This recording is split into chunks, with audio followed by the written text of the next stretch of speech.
Tonight is going to be the start of a new podcast series that we're going to be building out for some of our clients. And I wanted you to be part of this experience to really start to understand potentially how to really shift your nutrition. I think this is going to be a really valuable series. I know this is going to be a very valuable series, just trying to understand how we can get more out of your body in a way of the food that we're eating and getting some clarity around what that looks like. I think it's going to be really helpful, but also diving into all of the other factors that we coach our clients on to get a much deeper level of awareness and understanding what that looks like to really elevate your skill set of better nutrition, better energy, better fuel during the day. The big purpose of that series, other than that, is really my goal is to help high-functioning humans shift how they think about their body and really lean into understanding their biology, especially if it's not working like it used to. Diving deeper into this awareness and meta project. Meta means a higher level of self-awareness, right? So if we can dive into this a little bit more, we can start to really build a skill set that lasts a lifetime. So before we dive into food and understanding, what would be more helpful to eat and what are the things that are less helpful to eat and what should that look like for you as an individual, I think it's actually going to be more important for me to start looking into walking through how what you eat and what's on your plate can be completely different when we start to understand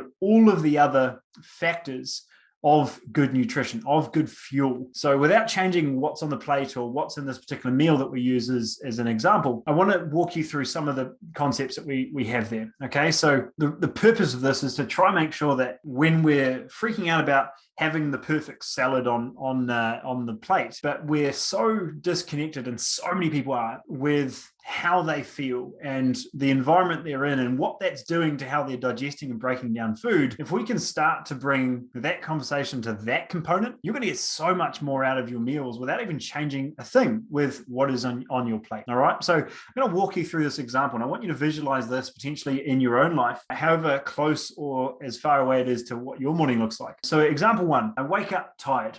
I hit the snooze button, and then shit, where did 40 minutes go? It's Wednesday. Shit, I've got a deadline at 10. Are the kids ready? Have they got the shoes ready for soccer practice? Okay, I'll pack your lunch while you get your cereal down. Right, quick sip of the smoothie while we get in the car, right out the door, smoothie in hand. I'm going to have that while we're on the way to work. So we can walk through that process. It's rushed. We've had a bad night's sleep. We've hit the snooze button because we just need that 20 minutes more. And then 40 minutes goes by. Now we're in a rush. We're worrying about what's happening at work. There's all of this stress going on. Now we've got to worry about the kids. We get a little bit of food in for ourselves. There's perfect smoothies being made up, but we're running around while we're waiting on others, right? Then we get in the car. We're sipping it away as we're thinking about other things. We're driving down the road. We're not connected to what we're eating. Right? So same drink, nothing else changed, right? Smoothie in hand. So if we look at example two, we're going to wake up 5 minutes before the alarm. Damn, that was a good night's sleep. Kids are still asleep, so we're going to go for a quick 20-minute walk. We're just going to go around the block. We're going to maybe chuck in a podcast, or maybe we're just going to listen to the birds as the morning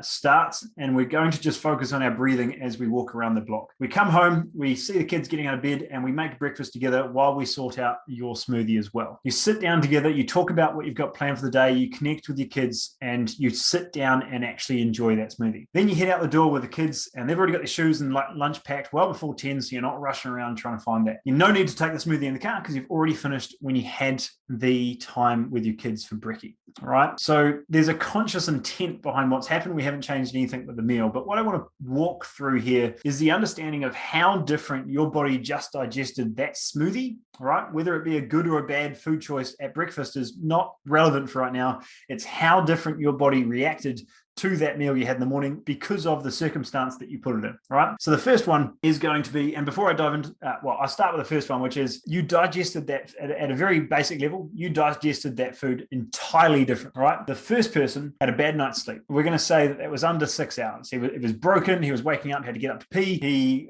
was up a little bit late. So the first couple of hours, it took a little bit of time for him to unwind. So because he had a poor quality sleep, his insulin sensitivity was much, much lower, right? What that means is it's much easier to store body fat, your ability to use a high level of carbohydrates. So say we had some banana, we had some oats or something in that smoothie, our body's going to be much more likely to store that as body fat. The stress, right, that was caused by running around for kids, we're being late for work, we've got a work deadline coming forward, that stress is going to cause a spike in cortisol, being our main stress hormone, right? That's going to mean we're not hungry, so we're not really going to chew our meal. We're not really going to get ready for that digestive process. And because we're stressed, we're going to be pulling more of the blood towards our muscles, right? It's a stress response. It's triggering that fight or flight, rather than slowing down, being in a calm rest and digest state so we can actually digest that food. So it means the food goes in, right?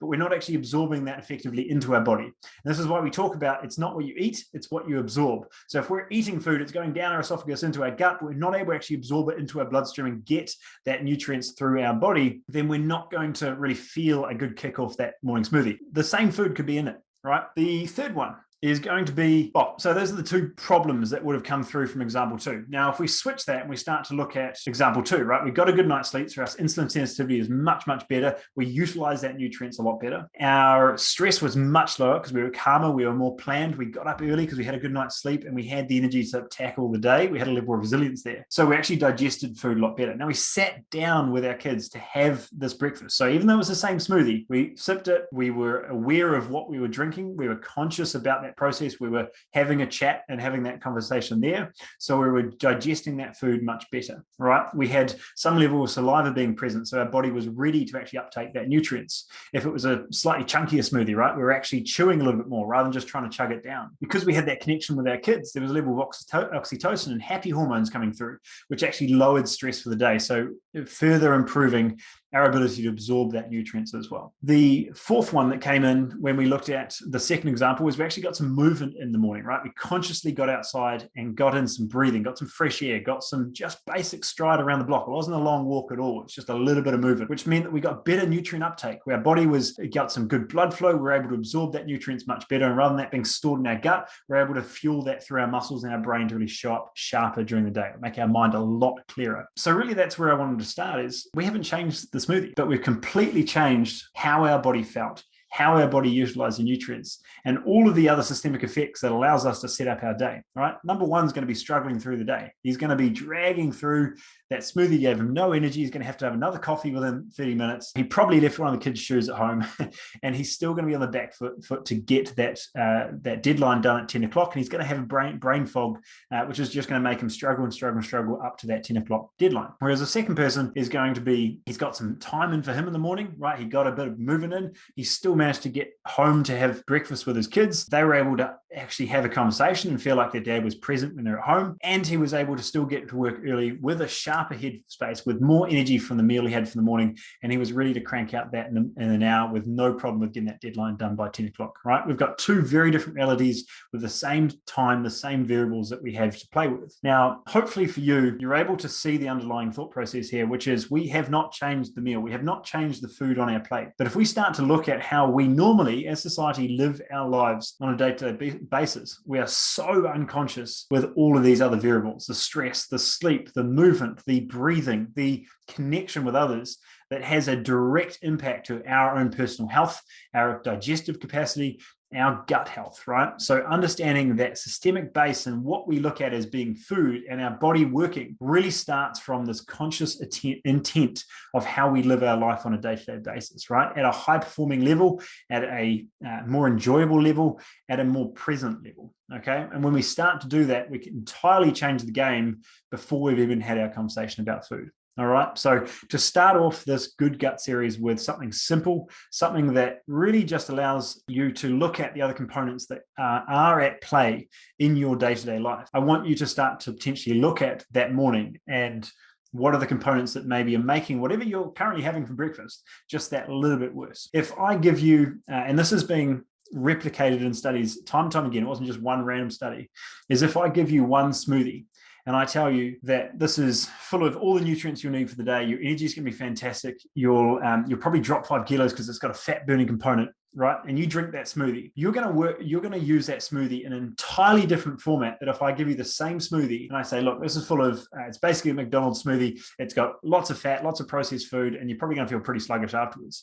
Your body will absorb that entirely different and it will reinforce what I've just told you. So whether it's a mental chatter about the relationship with you have with that food, or whether it's an external influence with how you go through the day that you're so disconnected with what's actually going on, both of those are at play. So which way we go with that, we're going to dive into those a little bit more. What's your association with food and what's your, how do you feel about food? What is food for you?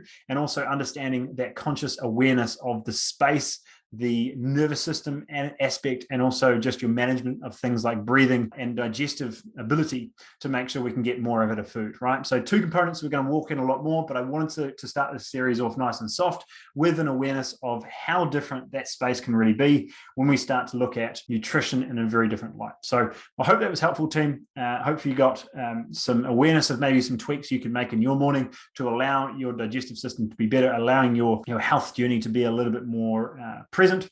And I will see you on the next episode next week. See you guys. Bye.